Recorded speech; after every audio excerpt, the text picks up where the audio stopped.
23 अगस्त का दिन शाम 6:04 का वक्त यानी करीब करीब यही समय होगा जब चांद हमारा होगा। इस वक्त चांद के चारों ओर हमारा लैंडर विक्रम लगातार चक्कर काट रहा है और इंतजार कर रहा है उस घड़ी का जब वो चांद की सतह पर कदम रखेगा। लेकिन लैंडिंग के आखिरी 15 मिनट किसी अग्नि परीक्षा से कम नहीं है। आज की पहली स्पेशल रिपोर्ट में हम आपको इसी चैलेंज के बारे में बताने जा रहे हैं जिसे चंद्रयान ने पहले ही स्वीकार कर लिया है।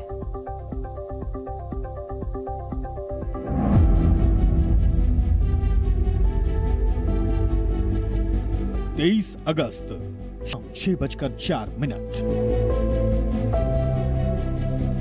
यही वो तारीख है, यही वो पल है जब लैंडर विक्रम सूर्योदय होने के साथ चांद की सतह से अंधेरा छटने के बाद चमचमाते चांद पर सफलतापूर्वक कदम रखेगा।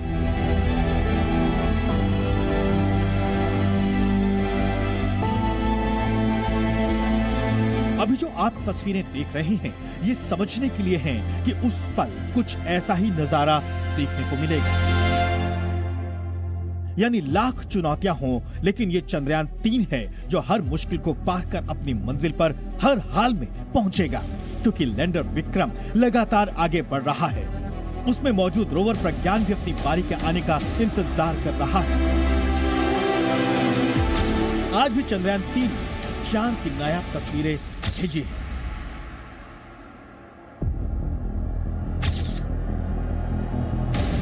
This time the system is because based on the lessons we learned from Chandrayaan 2. So this time the system is going with more ruggedness, and so we are expecting this time it will be a success. जाहिर है विक्रम और प्रज्ञान पर देश ही नहीं दुनिया की नजरें लगी हुई है, खासकर तब जब रूस का मिशन लूना 25 उम्मीदों पर खरा नहीं उतर सका। यही नहीं, चंद्रयान 2 से भी सीखते हुए इसरो ने इस मिशन को 100% सफल बनाने के लिए कई महत्वपूर्ण बदलाव किए हैं। लैंडर विक्रम के डिजाइन में बड़ा बदलाव किया गया है। लैंडिंग के लिए खास कैमरे और सेंसर लगे हैं। लैंडिंग एरिया को भी बढ़ाकर 5 किलोमीटर लंबा और 2.5 किलोमीटर चौड़ा किया गया है। चंद्रयान 3 में ज्यादा फ्यूल रखा गया है ताकि जरूरत पड़े तो इसे दूर भी ले जाया जा सके। फिर भी चंद्रयान 3 के लैंडिंग मॉड्यूल का लैंडर विक्रम आखिरी वक्त में किसी भी गड़बड़ी में बिना हड़बड़ी के सफल होने के लिए तैयार है। This time the system is because based on the lessons we learned from Chandrayaan 2. So this time the system is going with more ruggedness, and so we are expecting this time it will be a success. ISRO के मुताबिक चांद के करीब पहुंचना इस mission के लिए कोई बड़ी बात नहीं। इस वक्त मिशन का लैंडर मॉड्यूल चांद से न्यूनतम 25 किलोमीटर ही दूर है। चंद्रमा के लगातार चक्कर लगा रहा है, लेकिन आखिरी के 15 मिनट के टेरर से निपटने के लिए इसरो इस बार पूरी तरह तैयार है, क्योंकि यही वो आखिरी 15 मिनट होंगे जब रोवर और लैंडर को इसरो के कंट्रोल रूम से कोई कमांड नहीं दी जा सकेगी। लैंडर विक्रम को अपनी सुरक्षा और सफल सॉफ्ट लैंडिंग के लिए खुद ही कुछ काम करने होंगे। यानी लैंडिंग के आखिरी 15 मिनट के वक्त सारी जिम्मेदारी लैंडर विक्रम के कंधों पर होगी। इस समय सही ऊंचाई, सही मात्रा में फ्यूल का इस्तेमाल लैंडिंग के लिए करना होगा। इसरो प्रमुख एस सोमनाथ एक कार्यक्रम में पिछले दिनों पहले ही भरोसा दे चुके हैं कि भारत का तीसरा चंद्र मिशन चंद्रयान 3 का लैंडर विक्रम 23 अगस्त 2023 को चंद्रमा की सतह पर सॉफ्ट लैंडिंग करने में सक्षम होगा, भले ही उसके सभी सेंसर और 2 इंजन काम करना बंद कर दें। विक्रम के कंधे पर सवार होकर चांद की धरती पर उतरने वाला रोवर प्रज्ञान भी अपने मिशन को शुरू करने के लिए पूरी तरह फिट दिख रहा है। इसके लिए इसरो ने कंट्रोल रूम से एक-एक बारीकी पर काम करना पहले ही शुरू कर दिया है। आपको ये भी बता दें कि चंद्रमा पर लैंडर विक्रम की सफल लैंडिंग के 2 घंटे बाद ही प्रज्ञान रोवर विक्रम लैंडर से बाहर चांद की सतह पर टहलेगा। यहाँ न तो कोई जीपीएस होता है, न ही कोई और बड़ी मदद। इसरो के मुताबिक समस्याएं लैंडर की सतह से सही पोजीशन का अनुमान लगाने के साथ शुरू होती है। इसे पथ निर्धारण प्रक्रिया कहा जाता है। अगर ये सही रहती है तो बाकी प्रक्रियाएं आसानी से पूरी की जा सकेंगी। जबकि इसरो के पूर्व चेयरमैन के सिवान के मुताबिक चंद्रयान 2 में जो खामियां थी उसे भी ध्यान में रखकर इस बार इस मिशन की सफलता से जोड़ा गया है। The landing is a very complex process. So even now also we are telling that the landing is a complex process. So but nothing to do with the Russians lander failure. But we have our own system and we will be establishing a soft landing without any problem with our system. Bharat चांद पर कदम रखने के साथ ही नया इतिहास लिखने के लिए पूरी तरह तैयार है। ब्यूरो रिपोर्ट, जी मीडिया।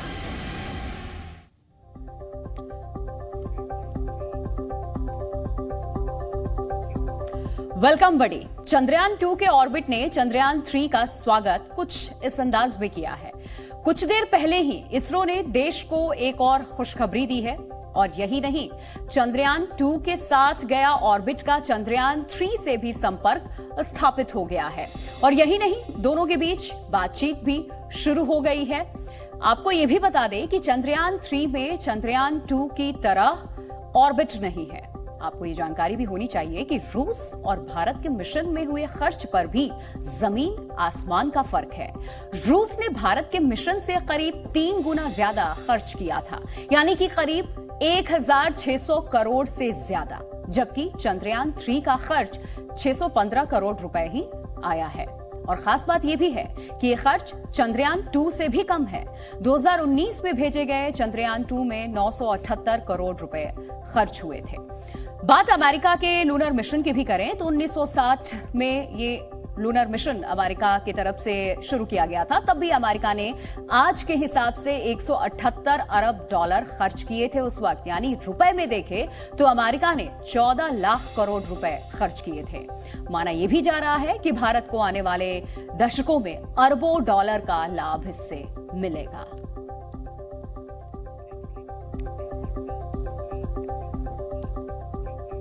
तो आजकल चंद्रयान 3 पर सबसे मजेदार प्रतिक्रिया पाकिस्तान से आ रही है। सीमा पार पहली बार लोगों ने कैमरे पर अपने दुख को कबूल किया।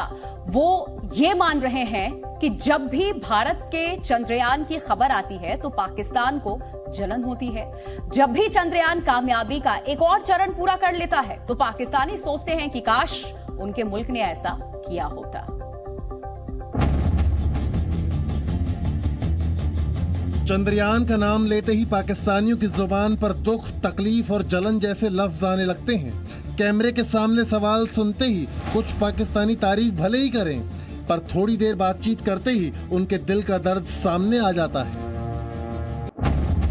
इस कबूलनामे ने पाकिस्तान को एक्सपोज कर दिया है। चंद्रयान पर ऐसे बयान पाकिस्तान के कोने कोने से आ रहे हैं। ऐसी रिपोर्ट्स में कैमरामैन और रिपोर्टर दोनों पाकिस्तानी हैं, जवाब देने वाले लोग भी पाकिस्तानी हैं और अब क्लियर हो गया है कि स्पेस में इंडिया की कामयाबी ने सरहद पार बेचैनी बढ़ा दी है। चंद्रयान मानो पाकिस्तान की दुखती रग बन चुका है। लाहौर से इस्लामाबाद तक अलग अलग लोगों से सवाल पूछे गए, पर हर लोकेशन से आए जवाब में एक ही बात कॉमन है, वो ये कि जो काम हिंदुस्तान ने कर दिया वो पाकिस्तान कब करेगा। रशियन स्पेसक्राफ्ट लूना 25 के क्रैश होने के बाद से दुनिया चंद्रयान को देख रही है। सबको यकीन है कि चंद्रयान को सक्सेस मिलेगी। चंद्रमा पर अगली कामयाबी का इंतजार और वेलकम किया जा रहा है, पर पाकिस्तानियों को चंद्रयान के साथ साथ रोटी, कपड़ा और मकान की भी टेंशन है। आज चंद्रयान 22 करोड़ पाकिस्तानियों की परेशानी बढ़ा रहा है। ऐसा लगता है मानो पाकिस्तानियों को अपनी गरीबी से कम और चंद्रयान से बहुत ज्यादा कष्ट है। ब्यूरो रिपोर्ट, जी मीडिया।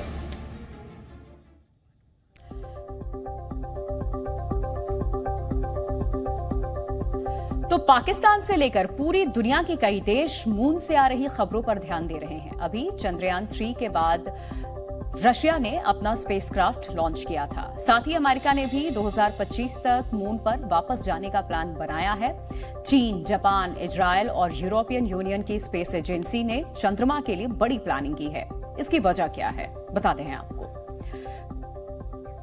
चंद्रमा पर दुनिया का ध्यान 2008 के बाद गया, जब चंद्रयान-1 ने वहां पानी के मॉलिक्यूल्स की खोज की थी। पानी में हाइड्रोजन और ऑक्सीजन होते हैं, जिससे रॉकेट फ्यूल तैयार हो सकता है। चंद्रमा पर हीलियम 3 है, जो धरती पर कम मिलता है और न्यूक्लियर एनर्जी के लिए जरूरी है। इसके अलावा वहां टाइटेनियम, मैग्नीशियम और सिलिकॉन भी है, जो हर गैजेट में मिलता ही है। हालांकि चंद्रमा से इनको माइनिंग करके धरती तक लाना मुश्किल है, पर मून पर बेस बना करके मिनरल्स निकाले जा सकते हैं। मून बेस बना तो वहां से नए ग्रहों की खोज आसान होगी। अभी तक चंद्रमा पर बेस बनाने या माइनिंग को लेकर कोई नियम नहीं है। 1966 के अंतर्राष्ट्रीय कानून के मुताबिक कोई भी देश चंद्रमा पर अधिकार नहीं कर सकता है। हालांकि चांद के किसी हिस्से में माइनिंग करने को लेकर कोई नियम नहीं है और इसी वजह से चांद पर पहुंचने के लिए कंपटीशन बढ़ गया है।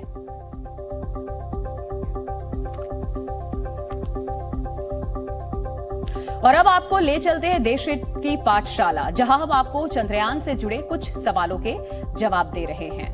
तो सबसे पहला जो सवाल है वो सभी के जहन में होगा कि चांद पर जाने से क्या मिलेगा। जवाब भी जान लीजिए आप।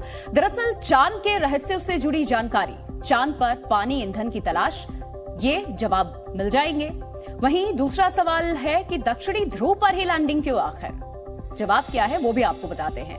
क्योंकि बर्फ पानी मिलने की संभावना, छिपे रहस्यों से पर्दा उठेगा। तीसरा सवाल है लैंडिंग 23 अगस्त शाम 6:04 पर ही क्यों है? ये बहुत अहम सवाल है। जवाब इसका सुनिएगा ध्यान से। 23 अगस्त से चांद के दक्षिणी ध्रुव पर सूर्योदय। और पांचवा जो सवाल है वो आपको ये भी बता देते हैं कि सितंबर तक दक्षिणी ध्रुव पर सूर्य की रोशनी 14 दिन तक काम करने का मौका देगी। इस वजह से ये सूर्य की रोशनी से चंद्रयान का रोवर चार्ज होता रहेगा।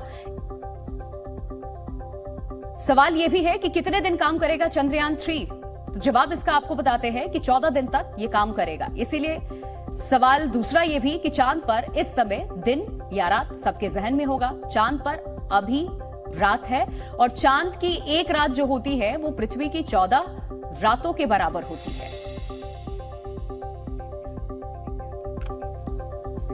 देशहित में अब बात बीसीसीआई की उस बड़ी गलती की जो उसने क्रिकेट वर्ल्ड कप से पहले की है। आज एशिया कप के लिए भारतीय टीम का ऐलान हो गया है। रोहित शर्मा की कप्तानी में एशिया कप में उतरेगी टीम इंडिया और टीम में श्रेयस अय्यर और केएल राहुल की वापसी हुई है। लेकिन केएल राहुल का सिलेक्शन सवालों के घेरे में आ गया है। केएल राहुल अभी भी पूरी तरह से फिट नहीं है, बावजूद इसके उन्हें टीम इंडिया में मौका क्यों दिया गया? क्या सिर्फ नाम की वजह से उन्हें मौका दिया जा रहा है? आईसीसी ट्रॉफी का 10 साल से इंतजार है, एशिया कप ट्रॉफी का 5 साल से इंतजार है। वर्ल्ड कप से पहले बीसीसीआई की बड़ी भूल। वर्ल्ड कप से ठीक पहले बीसीसीआई की सिलेक्शन कमेटी का बड़ा इम्तिहान था। नई सिलेक्शन कमेटी ने पहली परीक्षा में बड़ी चूक कर दी। अगस्त के आखिर में शुरू होने वाले एशिया के सबसे बड़े क्रिकेट टूर्नामेंट एशिया कप के लिए टीम इंडिया का ऐलान हो गया है। इस ऐलान के दौरान बीसीसीआई ने एक ऐसी गलती कर दी जो अक्टूबर में होने वाले क्रिकेट वर्ल्ड कप में भारत के लिए भारी पड़ सकती है। एशिया कप के लिए 17 सदस्यों वाली जो टीम इंडिया चुनी गई है, उनमें एक नाम है क्रिकेटर केएल राहुल का। आप सोच रहे होंगे कि आखिर इस नाम में क्या ट्विस्ट है। दरअसल केएल राहुल अभी पूरी तरह से फिट नहीं है। खुद इस बात का खुलासा मुख्य चयनकर्ता अजीत अगरकर ने किया। जी न्यूज ने चीफ सेलेक्टर अजीत अगरकर से सवाल पूछा कि केएल राहुल अभी भी फिट नहीं है तो उनका चयन क्यों किया गया।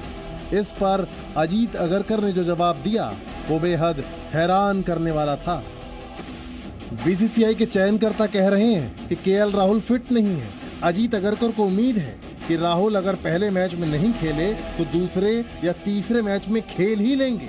मतलब एशिया कप को लेकर बीसीसीआई की गंभीरता कम दिख रही है। केएल राहुल को अभी तक बताया गया खुद चीफ सिलेक्टर की तरफ से कि वो 100% फिट नहीं है। जब जी न्यूज़ ने उनसे सवाल पूछा दोनों के फिटनेस को लेकर तो श्रेयस अय्यर के लिए उन्होंने शब्द इस्तेमाल किए कि वो 100% फिट है, लेकिन केएल राहुल को अभी एक निगल है, यानी वो लेकिन उनके जवाब में था। और यही लेकिन जो है वो टीम इंडिया के फैंस के लिए बड़ी मुसीबतें खड़ी कर सकता है अगर वो फिट नहीं होते हैं एशिया कप में। बीसीसीआई को एशिया कप का शेड्यूल पता है या नहीं, लेकिन उनकी जानकारी के लिए बता दें कि एशिया कप में भारत का पहला ही मैच हमारे सबसे बड़े दुश्मन पाकिस्तान से है। और अगर केएल राहुल फिट नहीं हुए तो वो एशिया कप में पाकिस्तान के खिलाफ सबसे अहम मैच ही मिस कर देंगे।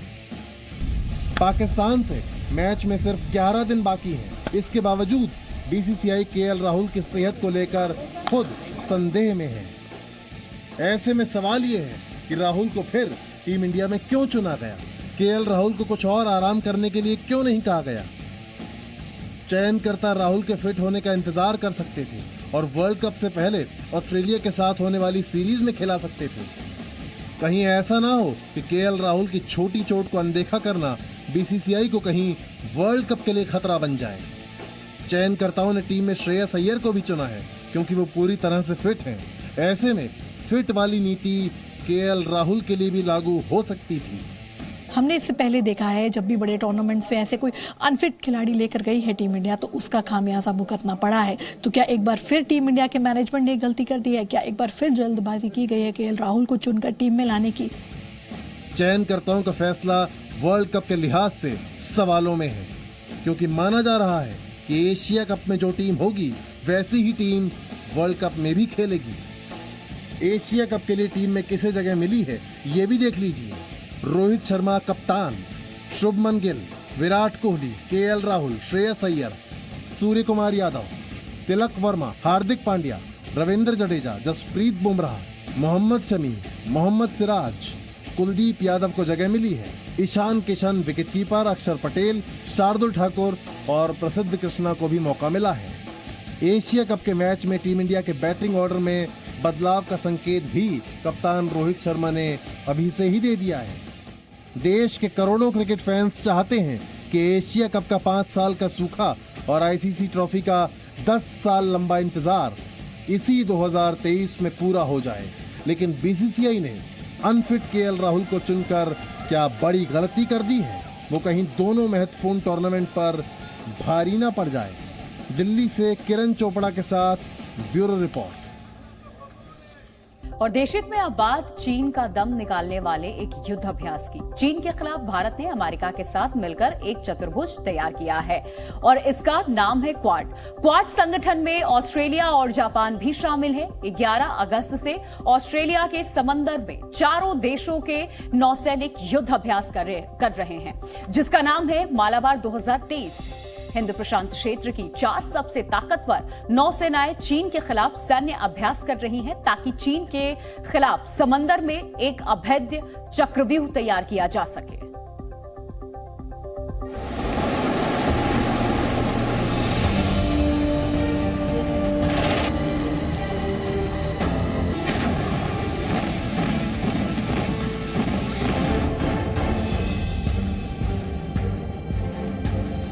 समंदर में और आसमान में सबसे बड़ा दुश्मन के खिलाफ तैयार है 4 दोस्तों का चक्रव्यूह। ये तस्वीरें ऑस्ट्रेलिया में हो रहे मलाबार नौसैनिक युद्धाभ्यास की हैं। ऑस्ट्रेलिया के समुद्र में हिंद प्रशांत क्षेत्र की 4 ताकतवर नौसेनाओं का युद्धाभ्यास चल रहा है। क्वाड में शामिल भारत, अमेरिका, ऑस्ट्रेलिया और जापान की नौसेनाएं समंदर में चीन के खिलाफ सबसे बड़ा समुद्री सैन्य अभ्यास कर रही है। भारत समेत ये चारों देश हिंद प्रशांत क्षेत्र के इलाके को चीन के दबाव से मुक्त करना चाहते हैं। 16 अगस्त को चारों देशों के जंगी जहाज एक साथ समुद्र में निकले थे और उन्होंने साथ मिलकर समुद्र में कार्रवाई करने के कई मुश्किल और पेचीदा अभ्यास किए।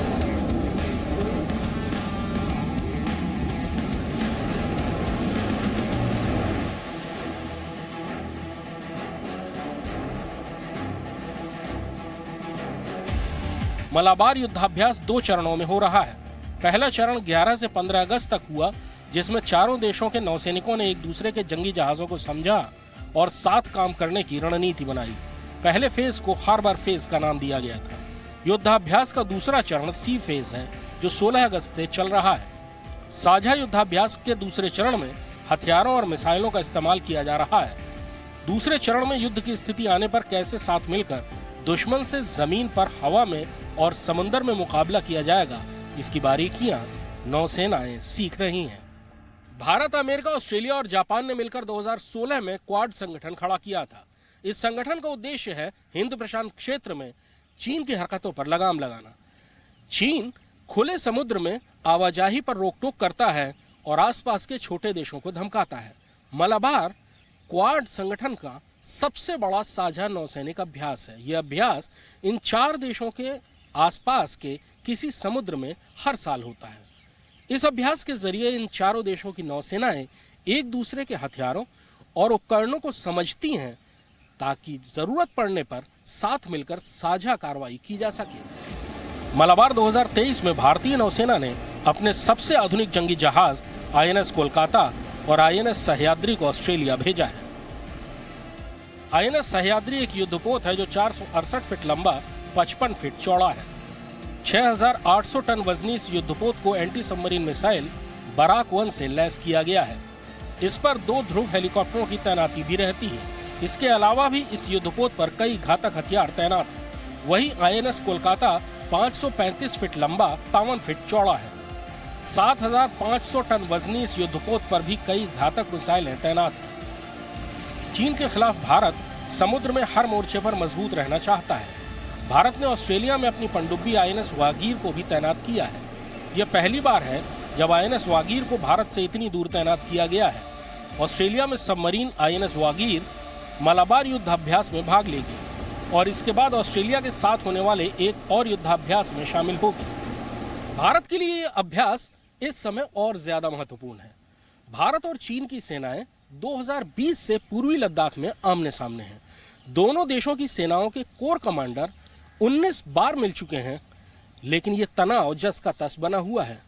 चीन ने इस सैनिक तनाव को खत्म करने और अपनी सेनाएं वापस बुलाने में अभी तक कोई दिलचस्पी नहीं दिखाई है, बल्कि इन 2 सालों में चीन ने खुद को सैनिक ताकत के तौर पर तिब्बत में और ज्यादा मजबूत किया है। एक तरफ भारत समुद्र में अपनी क्षमता तेजी से बढ़ा रहा है, तो लद्दाख में भी चीन के खिलाफ रणनीति मजबूत कर रहा है। भारत ने पूर्वी लद्दाख के न्योमा को बड़े एयरबेस के तौर पर विकसित करने का काम इसी महीने शुरू किया है, जिससे पूर्वी लद्दाख में भारतीय वायुसेना की उपस्थिति को बढ़ाया जा सके। इसके साथ ही भारत ने लद्दाख में सबसे आधुनिक हेरॉन मार्क 2 ड्रोन को भी तैनात किया है।